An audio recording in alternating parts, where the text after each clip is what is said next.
Gabriel Welsch, CUPRAP 23. It's been a year since we've seen you. Indeed, right. Why don't you introduce yourself? All right, I'm Gabriel Welsch. I'm the Vice President of Marketing and Communications at Duquesne University, where it is always time for bigger goals. Fantastic. Well, goals, but it's quick fire questions. First question, what have you learned at CUPRAP this year that you remember for next week or next month? So one of the things I learned at this conference that I can use for next week is just the idea that a social media manager, while they're expected to be good at everything, they are really sort of in some ways the nexus of integrated marketing. Yeah. So how do you support them? And that really has ripple effects throughout your group and how you run a true integrated marketing operation with leaders who come in at every level. So that's a combination of Jamie Hunt's words and John Stephen Stansel's presentation. So yeah. That's great. What's been your favorite session? Well, it's probably a tie between those two, but I think for sheer entertainment value, it had to be John Stevens' talk on social media and his sort of truth, shouting it to the back.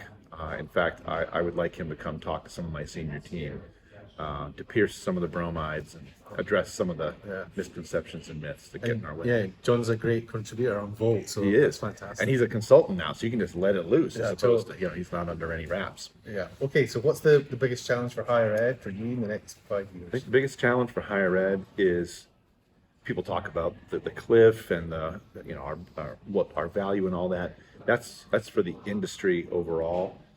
But I think underlying the ability to deal with those things is the challenge we have to attract, retain, and develop the talent in our operations.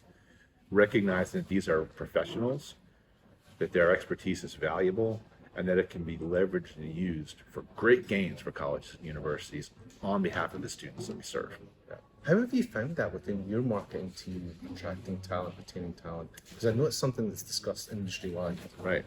So I'm fortunate in that we had some early successes. I was the inaugural cabinet level marketing person at my institution, and my president recognized we need that person. Yeah. We had a 50% turnover during COVID, just people dipping their toe in the water, and also, I was coming in new, people didn't know quite what to expect, so some people moved along.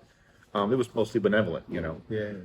And so when we brought people on, and higher ed is terrible, typically it's saying, okay, well, here's your career path. Here's some things you can do.